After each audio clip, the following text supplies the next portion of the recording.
Hello à tous, ici Claire et Rose et bienvenue dans un nouvel épisode d'Oser la reconversion, le podcast dédié à la reconversion professionnelle. Je suis Claire Rose, ancienne avocate, j'ai tout plaqué pour réaliser mon rêve. Je reçois ici chaque lundi un nouvel invité qui a osé la reconversion. Avant de vous laisser avec l'invité du jour, je voudrais vous parler de Zencastr, la plateforme que j'utilise pour enregistrer ce podcast. C'est d'ailleurs la plateforme la plus utilisée pour enregistrer des podcasts. Très pratique pour enregistrer à distance car l'invité se connecte via un lien web sans avoir besoin de créer de compte ou d'installer un logiciel. Zencastr enregistre le son et la vidéo également si vous le souhaitez, en local sur chaque ordinateur avant de l'envoyer sur internet. C'est ce qui fait que la qualité de l'enregistrement est irréprochable. Ce que je préfère, c'est que Zencastr enregistre 2 bandes audio séparées, une pour l'invité et une pour moi, ce qui est indispensable pour le montage pour pouvoir couper une des 2 personnes si on parle en même temps, couper un bruit sur une bande audio pendant que l'autre personne parle, ajuster le niveau de son. Je suis très heureuse de compter Zencastr parmi les sponsors du podcast car c'est ce que j'utilise depuis le premier jour d'Oser la reconversion. Créez dès maintenant votre compte Zencastr gratuitement sur zen.ai/oserlareconversion1 et bénéficiez de 30% de réduction pendant 3 mois sur les comptes professionnels Zencastr avec le code OSERLARECONVERSION1. Aujourd'hui, j'accueille dans Oser la reconversion Lise Pierron. Après avoir été Sales Area Manager, Lise est devenue créatrice de contenu ou influenceuse mode et mannequin. Vous pouvez la retrouver sur Instagram sous le pseudo Elle by Lise où elle est suivie par plus de 30 000 abonnés. Vogue l'a même récemment classée dans le top 30 des Françaises à suivre. Après une école de commerce, Lise occupe le poste de Sales Area Manager. Elle s'occupe du développement commercial d'une marque de mode sur le territoire français. Elle vend les collections aux grandes enseignes telles que Zalando, Galeries Lafayette et travaille avec des influenceurs afin de promouvoir la marque. C'est ce qui lui donne envie de passer de l'autre côté et de lancer son compte Instagram en 2018. À l'époque, ce sont ses collègues qui shootent son outfit of the day tous les jours à la pause. Depuis très jeune, Lise est passionnée par la mode et à 20 ans, elle se fait repérer dans la rue pour devenir mannequin. En 2020, Lise quitte son job pour devenir créatrice de contenu à temps plein. Sa carrière décolle grâce à son style et sa personnalité hors du commun. Elle a notamment été le visage du parfum Beau Baby Cha de Valentino et a animé le premier live shopping des Galeries Lafayette. Vogue l'a récemment classée dans le top 30 des Françaises à suivre. Alors avec Lise, on a évoqué le racisme envers les Noirs dans le milieu du mannequinat, comment se faire une place dans la mode, l'importance du network, son enfance et ce qui lui a forgé un caractère de battante. Le témoignage de Lise est hyper touchant, vous allez voir, et vraiment, elle nous donne l'énergie d'avancer. Mais je vous en dis pas plus et laisse place à ma conversation avec Lise. Bonjour Lise, bienvenue dans Oser la reconversion, je suis ravie de t'accueillir. Bonjour Claire-Vie, comment vas-tu? Alors franchement, je suis trop contente, j'ai trop hâte d'en savoir plus. Alors est-ce que tu peux nous dire quel est ton métier actuel? Déjà, tout d'abord, merci beaucoup de m'avoir invitée à ton podcast. Mon métier actuel, je suis ce qu'on peut appeler une créatrice de contenu. Donc c'est très particulier parce que beaucoup disent ouais en fait t'es influenceuse quoi. Je pense pas que j'influence les gens, mais par contre j'aime beaucoup créer des choses et notamment avec des marques. Donc je pense que le terme de création de contenu ça me convient très très bien. Voilà ce que je fais aujourd'hui. C'était non pas une décision facile à prendre, c'est bien le contraire, on va en parler toi et moi. Mais c'était quoi qu'il arrive en lien avec mon métier d'avant qui était area manager dans le milieu de la mode. J'étais dans le développement commercial, si on peut rentrer plus dans le détail, développement commercial de marques de mode, et plus spécialement pour femmes. Si on peut revenir à ce que tu fais maintenant, tu as un peu double casquette parce que tu es à la fois créatrice de contenu influenceuse et en même temps modèle mannequin. Je sais pas quel terme tu préfères qu'on utilise. En fait, c'est tellement... à chaque fois, comme on le dit, ça me fait tellement bizarre. Après, on appelle ça des mannequins. Des mannequins, des modèles, c'est un petit peu la même chose. Après, honnêtement, moi, je ne suis pas sur les défilés. Vous ne me verrez jamais défiler là pour n'importe quel grand créateur. Je trouve ça très stylé, mais c'est pas pour moi. Donc, je laisse ça à d'autres. Moi, ça va plus être de la photo sur des campagnes, des choses comme ça. Tu as été le visage de Valentino Parfum. On en parlera un petit peu plus après. Mais du coup, c'est pour ça que je me demandais si tu étais plus mannequin pour beauty plus que vêtements ou pas du tout. Au final, non, pas du tout. Ouais. Je fais vraiment les deux. Et c'est vrai que c'était une belle expérience avec Valentino. Il y a eu Byredo aussi récemment. Au final, non, ce sont les projets qui viennent. Et dès que ça me parle et dès que ça me correspond, je dis oui du coup, tout simplement. Bon, trop bien. En tout cas, c'est des beaux projets. Donc, on en parlera un peu plus tard. Et alors, est-ce que tu peux nous raconter comment tu avais choisi ton premier métier et puis comment tu étais arrivée là-dedans? Bien sûr. Alors, en fait, si tu veux, moi, j'ai fait, donc pour commencer, un BTS Commerce International. Et ensuite, j'ai décidé de passer le concours passerelle, ça s'appelait, des écoles de commerce. Donc, je suis rentrée à Schema, qui est une école de commerce qui est basée à Lille, à Paris, mais aussi à Suzhou en Chine, qui est aussi présente au Brésil désormais, enfin aux États-Unis. Donc voilà, moi j'avais fait vraiment mon cursus entre Lille et Paris. J'avais choisi le cursus apprentissage à l'époque, qui n'était pas du tout une voie sexy, qu'on se le dise. Mais au final, je ne regrette absolument pas mon choix. Et dès l'époque, je m'étais dit, j'ai envie de travailler dans la mode et le luxe, et c'est ce que je vais faire. Donc écoute, je suis restée sur cet objectif, et pendant plus de 8 ans, j'ai travaillé dans le milieu de la mode et du luxe, et plus particulièrement dans le côté commercial. Donc mon job, c'était vraiment de développer les marques, c'est-à-dire que j'avais un budget à atteindre, et il fallait tout simplement que je vende mes collections, que ce soit des clients comme les Galeries Lafayette, le Printemps, mais aussi Citadium, les belles boutiques de quartier, mais aussi des gros revendeurs comme Zalando ou aussi vente privée pour tout ce qui était stock, etc. Et en fait, un beau matin, on m'avait confié le développement d'une marque sur le territoire français. C'était un beau challenge à 27 ans. Et je m'étais dit, mais j'ai besoin d'aide, j'ai besoin d'aide. Il me faut par exemple des influenceurs qui pourraient un petit peu montrer la marque que j'essaye de développer corps et âme. Et je vais essayer, grâce à eux, de me donner plus de visibilité et de donner surtout plus de visibilité à la marque. Et c'est comme ça que j'ai mis, on va dire, j'ai fait mon premier pas dans le milieu de l'influence parce que j'ai, entre guillemets, commencé à comprendre comment ça fonctionnait, quels étaient les codes, mais surtout les enjeux, comment les personnes avaient l'habitude de travailler, quel type de personnes en fonction de la marque il fallait mieux contacter ou pas. Tu vois, donc j'ai commencé, c'était donc en 2018, à comprendre un petit peu comment ce monde fonctionnait. Voilà. Et en 2000, c'est ça, ouais, fin 2018, début 2019, j'ai commencé vraiment moi, à me lancer dans l'aventure toute seule comme une grande. Voilà. C'est trop drôle parce que du coup, en fait, tu as commencé de l'autre côté. Oui, Donc complètement. ouais. Et en fait, c'est génial parce que je sais que quand on est créateur de contenu, justement, on ne sait pas vraiment comment ça se passe du côté des marques, des RP, comment ils C'est choisissent. ça. Donc c'est vraiment génial. Et comment toi, tu choisissais justement les influenceurs? Eh bien, écoute, la marque que je devais développer, c'était une marque déjà donc pour femmes. La cible, c'était, qu'on se le dise, 16-25, 16-30 ans. Donc, il me fallait, c'est tout simple, des nanas sportives, solaires, qui avaient la pêche, qui vivaient en France, bien entendu, qui avaient, moi, je voulais qu'il y ait quand même un certain niveau de visibilité. Donc, je recherchais des profils à minimum 10 000 abonnés sur Instagram à l'époque. Je voulais vraiment des nanas qui correspondaient aux valeurs de la marque et surtout qui te donnaient toi envie, c'est pas juste d'acheter le vêtement, mais de le porter ou juste d'écouter ce qu'elles avaient envie de te dire, tu vois. Parce que c'était des nanas que tu avais envie de suivre, quoi. Des vraies, entre guillemets, des vraies influenceuses. Non pas des nanas qui sont juste des objets de publicité, mais des gens que tu suis parce que tu aimes bien leurs vibes, en fait, tu vois. Et tu bossais pour quelle marque à ce moment-là? Alors moi, j'ai travaillé pour le groupe Bestseller et la marque en question, c'était Nozime, donc qui est une marque vraiment d'énigmes qu'un ami là reprend d'ailleurs côté développement commercial. On s'en est touché deux mots il y a moins d'une semaine d'ailleurs. C'était une marque donc c'est une marque, elle n'est pas morte. C'est une marque d'origine danoise. C'est des bons souvenirs et vraiment c'est grâce à cette marque là que je me suis vraiment lancée.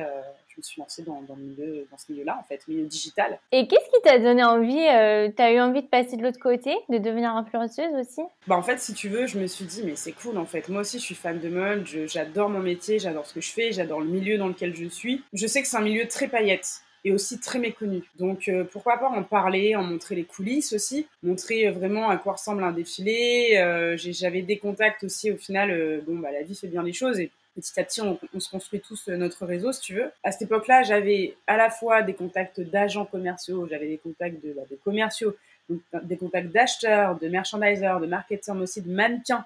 Parce que c'était aussi une époque où j'avais signé en agence de mannequins, donc des mannequins qui défilaient, des profils aussi d'agents de mannequins. Enfin, vraiment, en fait, je commençais à me construire un réseau. J'ai aussi un de mes meilleurs amis qui est styliste pour aujourd'hui de très belles marques. Donc, en fait, plus j'avançais et plus j'avais plein de contacts dans ce milieu.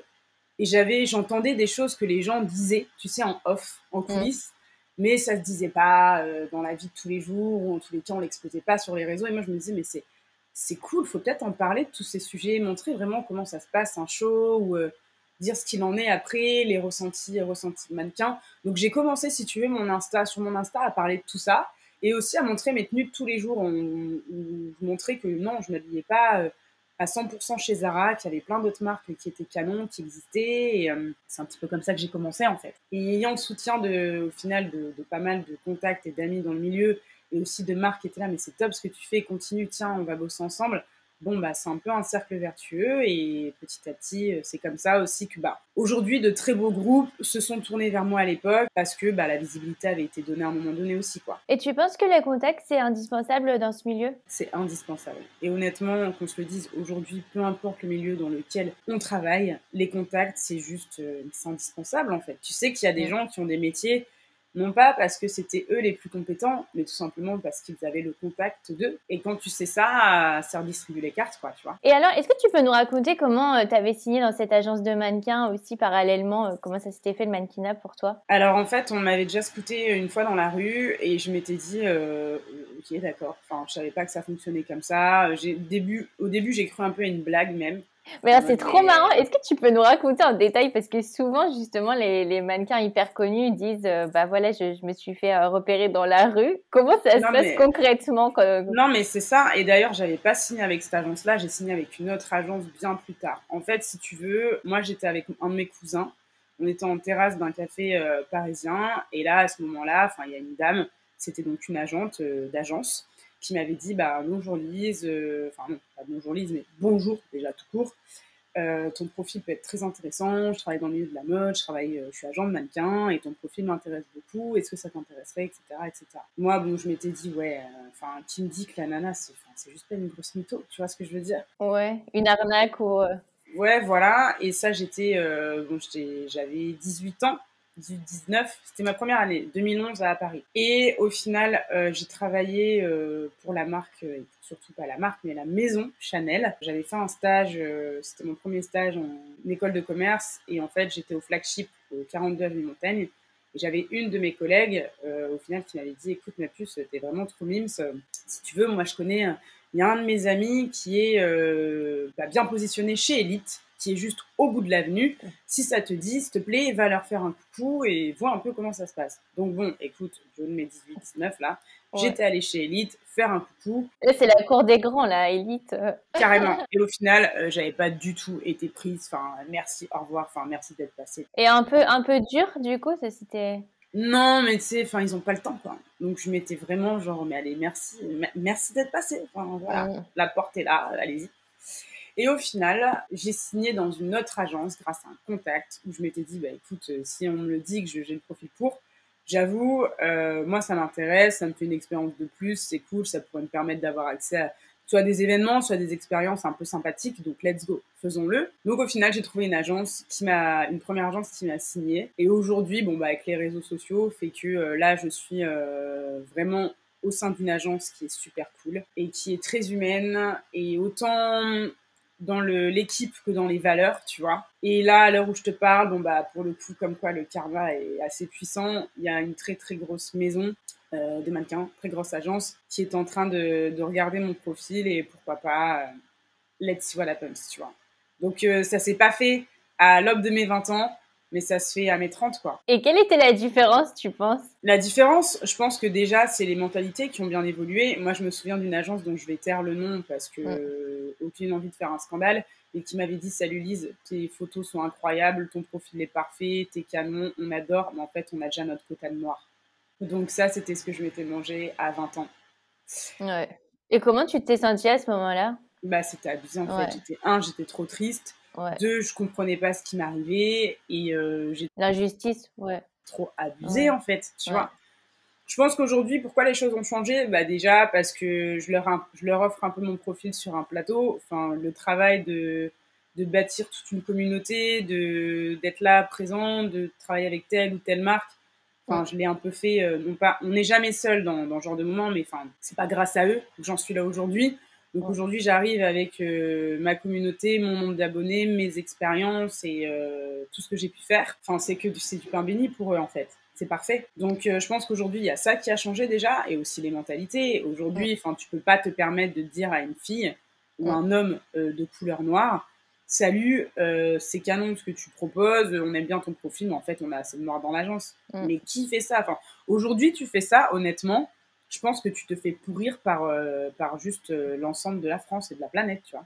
Et t'as senti, toi, dans les agences, qu'il y avait de plus en plus de représentation? Bien sûr, tu le vois, mais même notamment sur les défilés, les campagnes, même ne serait-ce que enfin, les campagnes même dehors, tu vois, tu regardes sur Ouais. les arrêts de bus ou même dans le métro, enfin, on voit beaucoup plus de personnes de couleur. Et quand je te dis, c'est vraiment en termes américains, personnes de couleur, dedans, je mets les Arabes, je mets les Noirs, je mets les personnes asiatiques, je mets tout le monde. Ouais. Donc, moi, je trouve beaucoup plus de diversité qu'il y a 10 ans. Alors, je vais faire peut-être un peu la parole scandaleuse, mais est-ce que tu dirais que maintenant, peut-être, c'est même un avantage d'être de couleur? Mais en fait, c'est pas ça. C'est qu'il faut faire très attention quand tu es une personne de couleur, de pas être le drapeau de ah il nous fallait Ouais, un noir dans la ouais. team, bah on va la prendre elle ou on va le prendre lui. Ah il nous fallait un asiate, bah on va prendre cette personne, etc., etc. Ou ah il y a une personne, tiens elle fait une taille 40, c'est cool, vas-y on va la prendre comme ça on a notre quota. Tu les sens les marques qui font ça pour.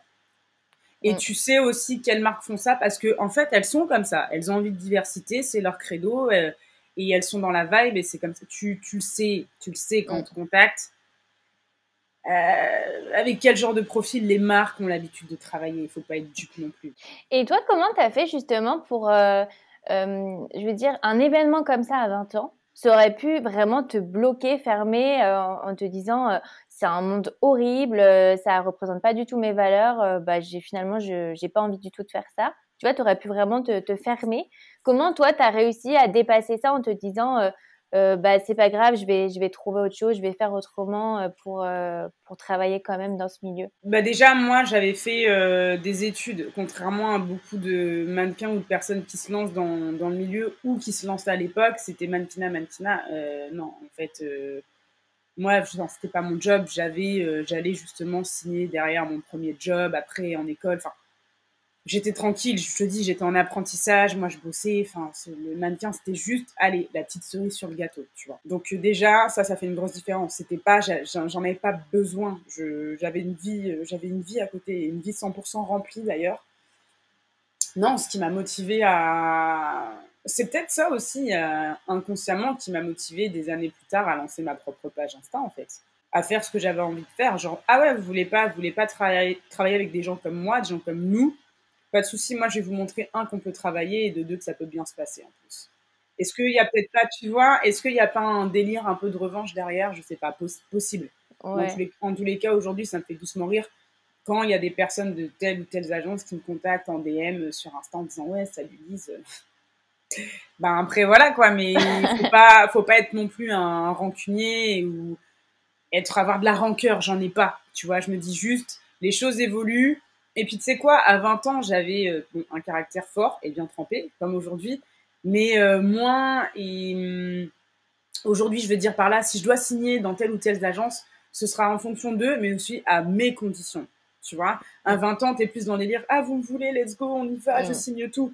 Aujourd'hui, bon, ben non, 10 ans plus tard, tu t'es plus posé, de toute façon, tu as ta vie, tu as les choses qui se passent. Moi, j'ai les projets aussi à côté qui font que, enfin, c'est donnant-donnant. Tu vois, aujourd'hui, je suis vraiment dans cette optique-là, c'est on travaille ensemble. Je ne travaille pas pour toi, ou pour vous, ou pour le groupe. Tu vois, on travaille, c'est un boulot d'équipe, quoi. Et comment ça t'est venu ta passion pour la mode? Est-ce que ça vient de ta famille? Est-ce que tu peux nous raconter? Alors écoute, dans ma famille, j'ai toujours eu des femmes très élégantes autour de moi, que ce soit ma famille, mes amis, La mode, j'ai aimé ce milieu depuis que je suis toute petite. Vraiment, j'ai ma grand-mère paternelle qui me disait, mais quand je te proposais d'aller faire les magasins ensemble, t'étais prête en 5 minutes, tu mettais ta plus belle tenue et on était parti quoi. Et en fait, j'ai toujours aimé, en termes de souvenirs, vraiment, j'ai toujours aimé la mode. Vraiment. Ça a toujours été quelque chose qui m'a tirée. Je me souviens à l'époque, hein, je te parle de Star Club, des magazines, tu sais, un peu à la Cosmo, Glamour, quand on était ado. Je déchirais les posters, je les mettais dans ma chambre. J'avais à la fois des posters de stars, mais j'avais aussi des pubs, genre des belles publicités, tu vois, des belles pages qui m'avaient marqué en fait. La mode, c'est ma passion, mais numéro uno, quoi. Et alors, comment ça s'est passé? Donc, quand tu travaillais, donc ton titre c'était Sales Area Manager, hein, c'est ça? C'est ça. Donc, quand tu travaillais et que tu avais en même temps ton compte Instagram, Mm. toi, ça te plaisait de faire les deux? Comment tu as eu le déclic pour te dire, OK, je passe de l'un à l'autre? Bon, bah déjà, il y a des choses qui ont aidé, mais c'était déjà facile de le faire puisque je travaillais dans la mode, donc j'avais accès à beaucoup de pièces, beaucoup de produits. J'étais aussi au courant de beaucoup de choses, tu vois. Tu avais toutes les équipes de design, de stylisme qui te donnaient les couleurs Pantone, les couleurs, les tendances, etc. à 6 mois. Donc bon, bah t'es dans le bain, quoi. Tu sais un peu ce qui va se passer et tu sais tout simplement ce qui se passe. Donc bon, bah ça a aidé beaucoup. Et puis honnêtement, ben, le fait de pouvoir, dans ce milieu-là, tu t'habilles comme tu veux pour aller au bureau.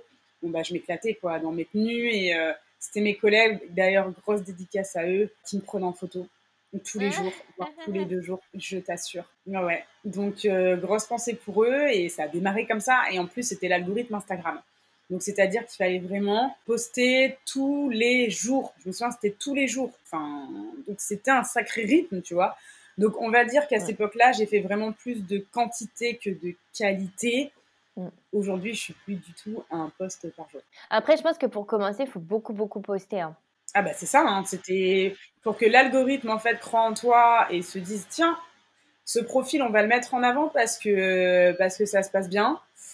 Il faut poster, il faut liker, il faut commenter, et il n'y avait pas les stories à l'époque. C'était vraiment format photo, pas de vidéo ou très peu. Tu sais que c'est trop rigolo parce que moi, c'est pareil. C'était à l'époque, j'étais en stage et c'était mes co-stagiaires qui m'avaient pris trop rigolo parce que j'étais en stage chez L'Oréal et D'accord. c'était mes co-stagiaires qui m'avaient pris en photo dans les jardins de L'Oréal. Ça m'étonne pas, ça m'étonne pas. Et là, ils me voient aujourd'hui et ils sont là genre mais Lisou quoi, enfin c'est un truc de ouf et tout. Donc et je me souviens surtout d'une de mes clientes qui m'avait dit ouais tu veux te lancer sur les réseaux sociaux mais tout le monde veut faire ça aujourd'hui. Enfin voilà quoi. Et je m'étais dit waouh les encouragements c'est cool. Donc aujourd'hui Ouais. je me dis ben voilà. Donc quand vous avez quelque chose en tête, quand vous avez envie de créer quelque chose, de vous lancer dans quelque chose, parfois, faut juste s'écouter. C'est bien d'écouter les autres, c'est bien d'être aussi d'écouter la critique, mais parfois, c'est bien aussi de s'écouter et de croire en ce qu'on fait. Et du coup, comment ça s'est fait après? Parce que justement, quand tu travaillais, tu vois, tu avais tous les conseils, toutes les infos. Peut-être tu aurais pu te dire, ah bah finalement, il faut que je garde ce job pour avoir toutes ces infos parce qu'après, quand je vais faire le bon full-time, bah, je vais être un peu plus solo. Non, parce qu'aujourd'hui, honnêtement, tu as des applications pour les fans de mode, que ce soit Tagwalk, que ce soit GPS Radar, que ce soit... Mais même, en fait, t'as plein de choses qui t'expliquent comment et surtout quelles seront les tendances à venir. Je me souviens, à l'époque, j'avais essayé de lancer ma page YouTube. En vrai, ça aurait pu fonctionner, c'est juste que j'ai pas eu le temps et surtout à vouloir être partout, on est nulle part. Donc, j'ai préféré me concentrer sur un autre réseau social. Mais j'avais expliqué justement d'où venaient les tendances, comment ça fonctionnait. Quand tu es fan de mode, tu sais où aller regarder, tu sais ce qui va se passer. Et bon, en vrai de vrai, j'ai toujours plein d'amis qui travaillent dans les bureaux, qui travaillent pour beaucoup de marques, etc. Donc, si j'ai une question à poser, je sais à qui je dois la poser et pour pas être hors sujet surtout. Et alors, comment tu as eu le déclic de sauter le pas? Eh bien, écoute, ça s'est fait aussi pour des raisons très perso, dans le sens où moi, mon conjoint à l'époque, en fait, avait envie de retourner vivre dans le Sud-Ouest, donc parce qu'il est originaire de là-bas. Et en fait, moi, je me suis dit bon, bah, c'est peut-être c'est peut-être le moment où je dois le rejoindre, en fait, tout simplement. Et Paris, c'était cool. Mais peut-être que ça va être cool aussi à vivre dans le Sud-Ouest. Accroche-toi, hein, parce que l'histoire est très drôle. Au final, donc j'ai fait ce qu'on appelle une démission suivie de conjoint, donc je l'ai suivi, ce qui m'a permis moi à un moment donné de pouvoir faire ce que je voulais faire. Et le Covid est arrivé, Ah ouais. voilà. Donc en fait, pendant littéralement 6 voire 8 mois, je me suis dit, est-ce que j'ai pas juste fait la plus grosse connerie de ma vie, où j'ai quitté un job où j'étais cadre sup, où ça faisait depuis 6 ans que j'étais, où j'avais l'expérience, etc. Pour au final me retrouver à Biarritz, enfermée chez moi parce qu'il y a une pandémie mondiale. Enfin voilà, je t'avoue que ça a été une période un peu compliquée. Et Mm. au final, je me suis dit, tu sais quoi, la vie est comme ça, bah let's go. Et ben on va quand même, j'avais plein de photos, plein de contenus que je pouvais poster. J'avais produit pas mal de choses avant le Covid, donc j'ai pu tenir pendant toute la pandémie. Et derrière, en fait, je me suis dit, non, j'ai pas envie de reprendre un boulot, je vais continuer ce que je fais, j'y crois à fond. Et au final, aujourd'hui, j'en vis et je suis bien entourée, donc comme quoi, Mais en vrai de vrai, pendant 6-8 mois, j'ai été très malade. Et c'était super compliqué comme période parce que, en plus, en tant que créateur de contenu, je trouve qu'on savait pas trop quoi poster sur les réseaux Non, parce que on voulait pas non plus. Enfin, c'était tellement bizarre comme période, tout le monde était tellement perdu. C'était un peu bizarre de poster ses looks tu vois, mode. Et en plus, avec les marques, c'était quand même assez bloqué. Tous les budgets, tout le monde attendait, quoi. vraiment, là, parce qu'on en parle, tout va bien, parce que bah, tout va bien. Ouais. Mais vraiment, pendant, je te dis, 6-7 mois, je me suis vraiment remise en question à 1 milliard de pourcents. Mm. Où bah, je me suis dit, bah, c'est très simple, j'arrête tout, je, je reprends un ancien job, Mm. voilà, let's go. Et bon, bah, aujourd'hui, non, c'est plus le cas et je suis très contente d'en être là aujourd'hui. Je suis d'ailleurs revenue à Paris parce que le boulot faisait que les projets, en fait, je mettais littéralement un SMIC dans mes allers-retours en train ou en avion, ou enfin, c'était juste un scandale. Donc, bon, bah là, j'ai retrouvé mon ancien appartement parisien, qui est bien moins grand que ma maison dans le sud-ouest, mais dans lequel je me sens aussi tout à fait, je me sens tout aussi bien. Voilà, la vie reprend son cours et il y a de très beaux projets qui arrivent. Donc là, je sais par contre que je fais les bons choix. Tu vois. Après, j'ai eu un peu peur parce qu'on a eu la guerre en Ukraine qui donc s'est déclarée. Je me suis dit en fait, ça ne va jamais s'arrêter. Ouais. Le monde va toujours avancer pour reculer. Enfin, je t'avoue que j'ai été en panique un petit peu. Et puis au final, bon ben, les choses doivent se passer comme elles se passent. Et de toute façon, il faut suivre le cours de l'eau. Tu vois. Enfin, faut pas aller à contre-courant. Faut suivre. Ouais. Faut juste suivre le flot. Pas trop se prendre la tête parce que nos métiers aussi sont sujets aussi à beaucoup d'anxiété, parce que quand tu es salarié, quand tu travailles pour quelqu'un ou autre, tu sais quand est-ce que financièrement ton argent ou telle chose, tu sais ta vie, tu vois, tu peux te projeter. Des métiers comme les nôtres, les premières années, les premiers mois avant que tout ça fonctionne, c'est beaucoup de questionnements et beaucoup de stress aussi. Et aujourd'hui, tu dirais que tu gagnes.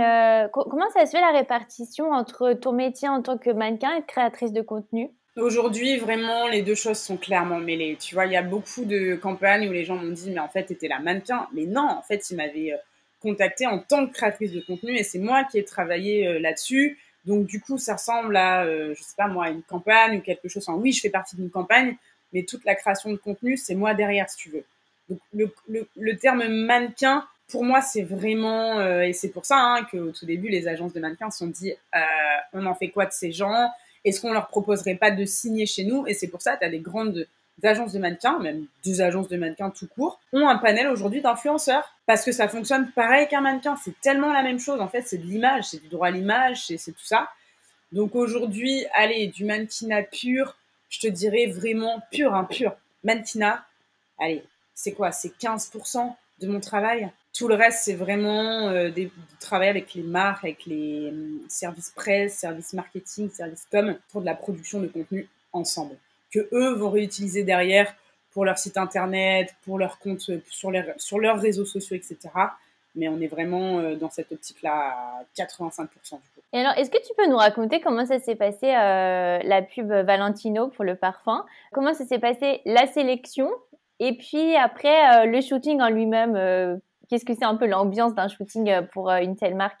Après, en fait, si tu veux, Valentino, on a vraiment travaillé ensemble sur des moments. Et c'est ça qui est intéressant quand tu travailles avec des marques, c'est qu'on n'est pas là pour faire du one-shot. C'est pas intéressant. On veut vraiment travailler ensemble sur du, allez, moyen/long terme. Donc, Valentino, la première fois, c'était au final quelqu'un qui me suivait depuis 1 an et demi sur les réseaux sociaux, qui m'a vu, entre guillemets, monter, qui s'est dit, ça y est, là, elle est prête, je vais la contacter parce que j'ai une belle campagne. Donc, j'ai pas eu de sélection ou autre. En fait, on est réellement venu me chercher par rapport à ça. On a travaillé sur un premier moment, donc que j'ai toujours, hein, que vous pouvez aller voir sur mon Instagram. C'est une première vidéo où on parlait justement de moments très personnels. C'était vraiment quelque chose d'assez intime. Et j'ai adoré cette campagne d'ailleurs. La suivante, c'était vraiment pour le coup très vidéo, pas de parole, shooting photo, un peu campagne édito qu'on a l'habitude de voir. Et ensuite, on a eu un autre moment ensemble où ça a été une masterclass. Donc là, c'était super avec vraiment l'équipe et des make-up artistes Valentino Beauty. On a eu donc une masterclass avec eux et ensuite moi derrière, j'ai eu la chance de réaliser avec eux un live shopping. Donc c'était Valentino et Cosmopolitan, le magazine de mon enfance, Donc c'était génial d'être avec eux et de travailler avec eux sur le sujet, tu vois. Donc on était vraiment sur plusieurs moments ensemble et je pense que ce n'est pas fini. C'est plusieurs expériences au final et les marques vont vraiment s'adapter en fonction de l'influenceur. Moi, pourquoi le live shopping? Parce que j'avais animé comme une grande le premier live shopping des Galeries Lafayette aux Galeries Lafayette Champs-Élysées en mai 2021. Donc c'était une première expérience et où j'avais pu me montrer justement. Et je pense que c'est aussi surtout pour ça que Valentino derrière s'est dit tiens, Lise, ça peut être un élément assez cool si on doit faire un live shopping avec quelqu'un, on l'apprendra du coup. Donc c'est génial. Et comment ça s'était passé justement pour avoir ce contact avec les Galeries Lafayette? Est-ce que tu peux nous raconter? Alors les Galeries Lafayette, écoute, pour le coup, j'ai vraiment dû passer un casting parce qu'ils étaient à la recherche de quelqu'un pour animer leur premier live shopping. Il y avait de grosses attentes, de gros objectifs, donc c'était extrêmement stressant. Donc j'ai passé un casting où j'ai dû envoyer des vidéos en me présentant. Et 2-3 semaines plus tard, on est venu me dire que j'étais sélectionnée. Trop bien, ouais. Et tu dirais que maintenant, on attend de plus en plus, parce que tu vois, quand tu compares finalement les mannequins au début qui posaient uniquement à justement ça, le live shopping, tu vois, c'est quand même, tu as une implication énorme dans un live shopping. Tu présentes, tu dois connaître les produits. Est-ce que tu dirais que maintenant, pour être influenceur, il faut de plus en plus de compétences? En fait, qu'on se le dise, là, pourquoi ça a fonctionné comme ça aussi avec les Galeries Lafayette, c'était parce qu'avant, j'étais une responsable commerciale. Donc, du coup, là, le live shopping, il y avait quand même une attente derrière de vente pour les Galeries Lafayette. Donc, on était au-delà d'animer pour animer. En fait, c'était de l'animation, mais aussi de la vente derrière. Donc le fait, je t'avoue, là, d'avoir la double casquette d'influenceuse, plus créatrice de contenu, plus ancienne responsable commerciale pendant des années pour justement des marques de mode, des groupes de mode assez connus et tout ça, ça a clairement joué en ma faveur, qu'on se le dise. Donc je pense qu'aujourd'hui, il y en a beaucoup qui... mais c'est plus les jeunes, en fait, qui disent, vas-y, moi, je veux devenir influenceur parce que c'est cool, tu gagnes plein d'argent. Mais non, mais en fait, t'es influenceur parce que soit de base, t'es un excellent musicien, ça fait juste 20 ans que t'es dedans, t'as fait le conservatoire, enfin, il y a aussi beaucoup de personnes qui sont pas arrivées là parce qu'elles sont arrivées là, elles sont arrivées là parce qu'elles avaient des talents en musique, en danse, ou des gens comme moi, d'anciens professionnels de la mode, de la beauté. Moi, je connais une énorme influenceuse beauté. En fait, pendant juste 15 ans, elle était dans le milieu, elle a été manager pendant 8 ans derrière. Enfin, il y a aussi des gros backgrounds, quoi. On n'est pas mis en lumière comme ça juste parce que c'est nous, tu sais. C'est parce que derrière, il y a un réseau, il y a des contacts, il y a du travail, et il y a surtout une expertise du secteur qui fait que du coup, tu sais de quoi tu parles, tu sais comment il faut faire, tu connais les codes. Et donc, forcément, ça paraît logique, quoi. Tu vois ce que je veux dire? C'est vrai que c'est un peu vendu parce que sur les réseaux sociaux, il y a le côté tu commences, tu fais une vidéo sur YouTube, t'en fais plusieurs et puis t'as ta communauté. C'est ça. Et en fait, on vend cette histoire, mais c'est vrai que je pense que c'est de moins en moins vrai quand même parce qu'il y a de plus en plus de concurrence. Et toi, justement, tu parles beaucoup de se faire des contacts dans ce milieu. Est-ce que tu aurais un conseil, par exemple, pour les auditeurs qui veulent se lancer dans la mode comment, justement, tu vois, qui partent de rien, qui connaissent personne, quel conseil tu donnerais, tu vois, s'il y avait quelqu'un comme ça qui venait te voir et disait, bah voilà, moi, j'ai envie de me faire mes contacts, mais comment je fais? Il faut déjà, les réseaux sociaux, c'est gratuit. Il faut les utiliser. Il faut les utiliser parce que les contacts vont venir comme ça au final. Donc il faut se bouger, il faut produire du contenu tout le temps, tous les jours, tous les jours, tous les jours. Moi, je me souviens à l'époque, que ce soit ma famille ou mes potes qui étaient là, mais t'es trop sur ton téléphone, là, c'est too much, etc. Mais en fait, j'étais en train de me construire ce réseau. Moi, j'avais un réseau, mais à l'époque, mais qui n'était pas non plus quelque chose d'exceptionnel, quoi. Et au final, en allant chercher, en allant commenter, en allant liker, en allant aussi surtout, mais m'intéresser vraiment à ce que certains faisaient, eh bien, petit à petit, ces personnes, elles se disent, elle est cool, cette fille, je vais lui aussi lui envoyer de la force. Tiens, on l'invite au même événement.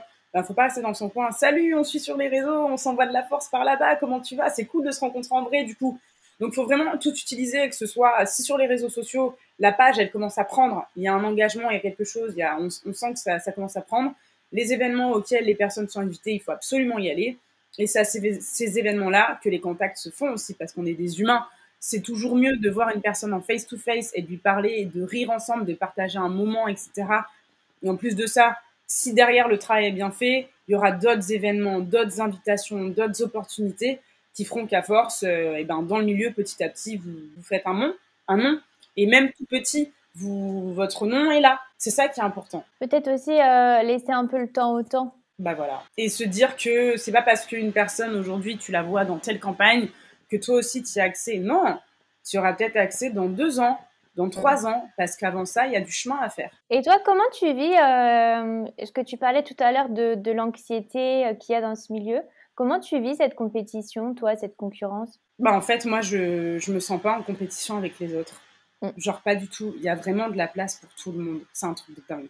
Il y a vraiment, pour moi, il y a autant de créateurs de contenu, autant d'influenceurs qu'il y a de personnes, en fait. Il en faut pour tous les goûts, il en faut pour tous les milieux, pour tous les centres d'intérêt, quelque part. Donc, je me sens absolument pas en compétition avec... et d'ailleurs, moi, j'ai plusieurs connaissances et aussi potes, amis, aujourd'hui, qui travaillent dans ce milieu et je me sens absolument pas en concurrence avec ces personnes.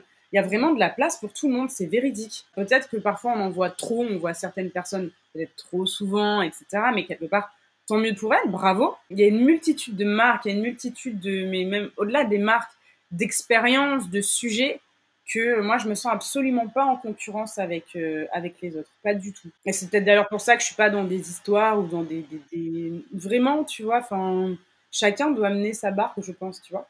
Et toi, tu as ressenti de la jalousie quand ça a commencé à décoller pour toi? J'en ai ressenti, bien sûr. Après, il y en aura toujours de toute façon. En fait, si tu veux, il y aura toujours, les personnes qui croient pas du tout en toi et qui vont te dire, mais en fait, pourquoi tu penses là-dedans? Ça marche pas, ou il y a déjà trop de monde, ou... Et puis après, quand ça marche, t'as le, ah ouais, ok, ça a marché, d'accord. Quoi qu'il arrive, il y aura toujours des gens qui t'aideront pas forcément, qui seront pas forcément les premiers à te pousser. Et il y aura toujours ceux qui se diront, parce que ces gens, ça veut dire que s'il y a de la jalousie, c'est parce que ces gens, ils te connaissent pas. Parce que s'ils te connaissent vraiment, ils savent très bien qu'en tant que créateur derrière, c'est un boulot monstre, qu'on n'arrive pas là par hasard. Il y a énormément, énormément de travail sur les réseaux sociaux. On montre que la belle partie de l'iceberg, quoi.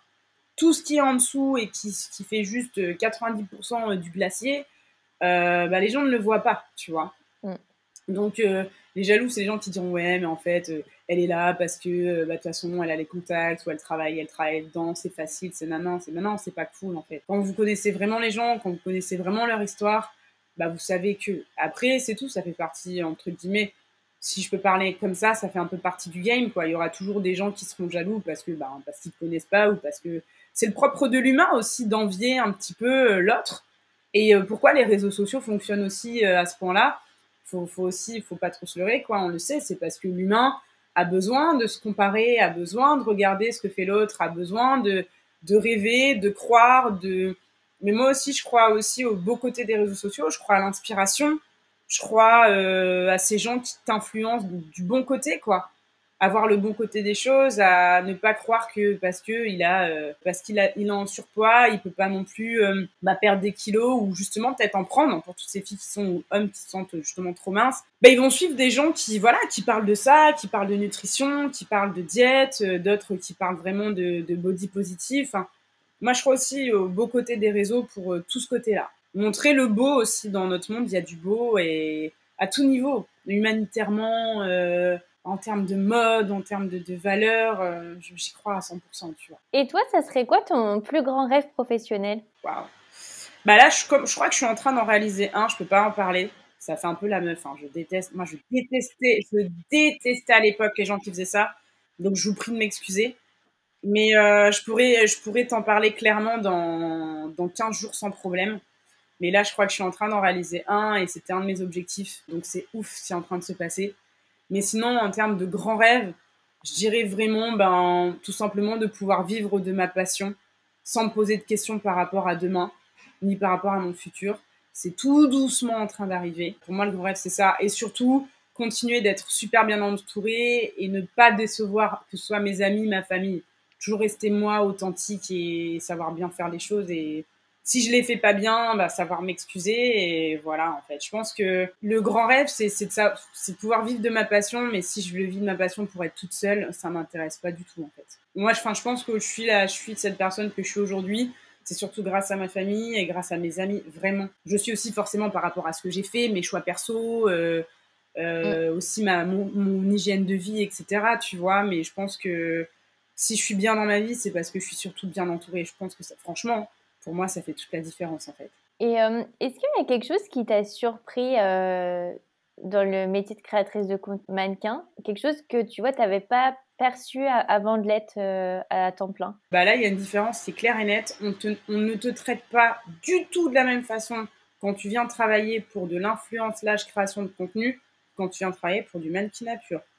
Le mannequinat pur, tu es un produit, tu es un objet. La création de contenu / influence, tu es une personne qui vient amener quelque chose à l'édifice. Dans l'influence, dans le mannequinat, etc., hormis les très grandes mannequins hyper connus, te diront que bon, bah, elles sont là parce que c'est elle, Kendall Jenner, on la prend parce que c'est Kendall Jenner. Mais les 3 quarts du temps, les mannequins, on les prend parce qu'on a besoin de ce type de profil pour cette campagne. Basta. Et je trouve que, et beaucoup, de toute façon, j'ai beaucoup d'amis qui sont mannequins modèles et beaucoup qui te diront, et de connaissances, qui te diront exactement la même chose en fait. Le monde du mannequinat, c'est un monde qui est très rude, qui est très difficile. Parce que les gens, en fait, tellement tu es un produit, tellement pas un objet, mais tu es un produit, que tu peux te manger des réflexions, mais horribles, dans le plus grand des calmes, quoi. Et parce que juste la personne oublie qu'en face d'elle, elle a juste un humain. Oui, c'est le côté un peu, c'est important de vêtements, quoi, presque. Oui, mais c'est ça, hein. Et après, bon, bah forcément, avec ce que tu dégages, ton histoire, tes valeurs, etc., t'as des filles qui sortent du lot, et du coup, bam, grâce aux réseaux sociaux aussi, elles peuvent donner de leur voix, donner le ton, et bon, bah du coup, on va venir les chercher après pour ce qu'elles sont, tu vois, et pour les personnes qu'elles sont. Mais au tout début, non, on vient te chercher parce que tu corresponds, c'est parce qu'il y a une, comment ça s'appelle? Mais c'est comme un cahier des charges, quoi. Voilà, dans cette campagne, moi j'ai besoin d'une fille, d'un mec, d'une personne, voilà, non genrée. Il y a un cahier des charges et tu viens juste, si ton profil coche les cases, et ben on te prend. Sinon, non. Et en fait, pour toutes les personnes qui veulent être mannequins ou autres, vraiment mettez-vous ça en tête. Quand il y a des critiques, c'est pas vous, c'est pas votre corps, c'est pas votre personne. C'est juste que là, votre profil, si vous n'êtes pas pris ou prise, c'est que ça ne correspond pas. Les personnes, après, tu as des personnes méchantes hein, dans tous les univers, mais les personnes qui viennent vous critiquer par rapport à votre profil, par rapport à ce que vous êtes, ces gens-là, en fait, juste, vous les sortez de votre vie. Enfin, ce sont pas des personnes bienveillantes. Et ça transparaît dans l'interview, c'est que toi, tu as un caractère assez... je veux dire, tu as une personnalité où tu te laisses pas faire. Tu penses que ça vient d'où, cette force de caractère que tu as? Je sais pas du tout. Je pense que après, j'ai été adoptée à l'âge de 3 mois. L'adoption, c'est un sujet qu'on ne va pas aborder ici, mais que je pense qu'il te forge un caractère à vie. En fait, c'est une histoire, c'est une expérience, c'est quelque chose, ça fait partie de toi. Ouais. Mais je pense aussi le fait d'avoir été la petite noire dans une école dans le nord de la France, dans plusieurs écoles où il y avait que des blancs, etc. Ça te forge aussi, quoi, un petit peu, mine de rien. On va dire que mon parcours de vie a fait que le caractère que j'ai aujourd'hui, on le comprend. Je ne me victimise absolument pas, mais alors pas du tout. Mais voilà, ma vie a fait que le caractère que j'ai, ça colle bien, quoi. Tu vois. Mais c'est marrant parce que ça me fait penser à tu sais, Olivier Rousteing de Balmain, qui a été aussi adopté. J'ai adoré le documentaire Netflix sur lui. Et franchement, quand j'ai regardé ce documentaire, je me suis dit, mais est-ce que finalement, on a besoin d'avoir une histoire forte comme ça pour réussir? Dans le sens où, tu sais, c'est clairement quelque chose, quand tu as un truc aussi profond où tu as envie de prouver, d'avoir cette reconnaissance, finalement, ça te pousse à dépasser des montagnes. Et je me suis dit, est-ce que finalement, pour réussir, il faut une histoire comme ça? Je pense pas qu'il... Enfin, t'as certaines personnes, c'est vraiment très... Pour le coup, c'est le côté un peu artistique qui sort, là. Je pense que Olivier Rousteing, j'avais eu la chance de lui parler personnellement et de voir la première projection de son documentaire avec très peu de personnes, en très petit comité. Donc, j'avais pu lui poser cette question, Olivier, en toute franchise, s'il y avait eu les caméras, s'il n'y avait pas eu les caméras, est-ce que tu aurais fait ce que tu as prévu là, ce que tu aurais fait ça jusqu'au bout, en fait? Il a dit non. C'est trop violent, en fait. Et on a une histoire très commune, lui et moi, et je l'ai revu plusieurs fois. Après tout, au final, c'est une belle personne, hein, Olivier Rousteing, vraiment. Mais je pense que de toute façon, dans les profils d'entrepreneurs, dans les profils de oser, quand tu oses être toi, quand tu passes ce step, c'est que tu as besoin soit de prouver aux gens quelque chose, soit de montrer au monde quelque chose. Et bon, bah, je pense qu'il faut pas faire le... Je pense que comment dirais-je, le parallèle est fait, quoi. Moi, je pense que le côté de devoir prouver aux autres, de devoir montrer aux gens, bon, bah, ça vient tout simplement du fait que je sois une enfant adoptée, il faut pas chercher plus loin. Ouais. L'abandon, etc., ça laisse chez l'humain, ça laisse des traces, quoi. Et donc, je pense que ce côté de je vais vous montrer que je sais faire les choses, je vais vous montrer ce dont je suis capable, je pense que je sais d'où vient ce côté-là. Ouais. Bon, en tout cas, c'est un témoignage hyper touchant. Merci d'avoir partagé ça avec nous. Alors, si tu pouvais revenir en arrière, quel conseil tu te donnerais? Ne pas faire confiance trop vite. C'est un peu random hein, comme conseil, mais c'est vrai. Surtout dans les milieux très artistiques, etc. Il y a beaucoup de personnes, quand vous commencez à monter ou autres, qui n'ont pas forcément de très bonnes intentions ou qui sont pas aussi bienveillantes qu'elles le laissent paraître. Voilà, ne peut-être pas faire confiance tout de suite trop vite. C'est important. Ouais, c'est un peu le parallèle de se faire beaucoup de contacts, mais en même temps faire attention. Bah oui, parce qu'à un moment donné, toi, tu développes parfois... Enfin, moi, j'ai développé très longtemps un syndrome de l'imposteur. Du coup, je faisais confiance à tout le monde parce que je me sentais pas forcément très légitime d'être là. Et au final, et de ce que j'ai pu entendre aussi, des retours d'expérience de copains, de contacts, etc., d'ordre général, voilà, faut toujours, je pense, laisser un peu de temps au temps et pas tout de suite donner sa confiance facilement. Alors, dernière question, c'est toujours la question que je pose à la fin. C'est quoi pour toi une reconversion réussie? Une reconversion réussie, c'est quand tu es heureux, quand tu regardes en arrière et que tu te dis mais heureusement que je l'ai fait. et genre pour rien au monde je reviendrai en arrière. Du coup, merci la vie, merci de ces expériences. Waouh, heureusement que j'ai sauté le pas. Pour moi, c'est ça une expérience, une reconversion réussie, et surtout quand les planètes s'alignent. Quand toi tu es heureux parce que tu es heureux dans ce que tu fais, parce que tu es fier de ce que tu as fait du coup, et que tu as hâte de ce qui arrive aussi, et avoir le soutien de son entourage. Parce qu'une reconversion, quand tu n'as pas le soutien de tes proches, waouh, c'est un peu complexe quand même. Hein. Je pense que c'est un tout. Bon, en tout cas, ça fait plaisir à voir et on a hâte de découvrir tes projets secrets. Alors, je mettrai tous tes réseaux sociaux pour que les auditeurs puissent te suivre. Un grand merci, Lise, pour tout ce que tu as partagé. Merci à toi, Clairvy, vraiment pour ton invitation et pour juste ce podcast qui est juste ultra bienveillant. Merci à toi pour ces good vibes, ça fait plaisir. Et voilà, fini pour aujourd'hui. Cet épisode est rendu possible grâce au soutien de Zencastr, la plateforme que j'utilise pour enregistrer ce podcast. Créez dès maintenant votre compte Zencastr gratuitement sur zen.ai/oserlareconversion1 et bénéficiez de 30% de réduction pendant 3 mois sur les comptes professionnels avec le code oserlareconversion1. Si vous avez aimé l'épisode, n'hésitez pas à en parler autour de vous et à partager l'épisode sur les réseaux sociaux pour aider un plus grand nombre à oser la reconversion. Si vous voulez prolonger la discussion, rejoignez le groupe Facebook du podcast, je vous mets le lien dans les notes de l'épisode. Ensuite, si vous cherchez toutes les notes avec les références, allez dans le détail du podcast. Si vous souhaitez devenir annonceur, me proposer un invité ou me poser vos questions, je serai ravie d'y répondre sur Instagram ou sur YouTube sous le pseudo Clairvy Rose ou par mail à l'adresse clairvyrose@gmail.com.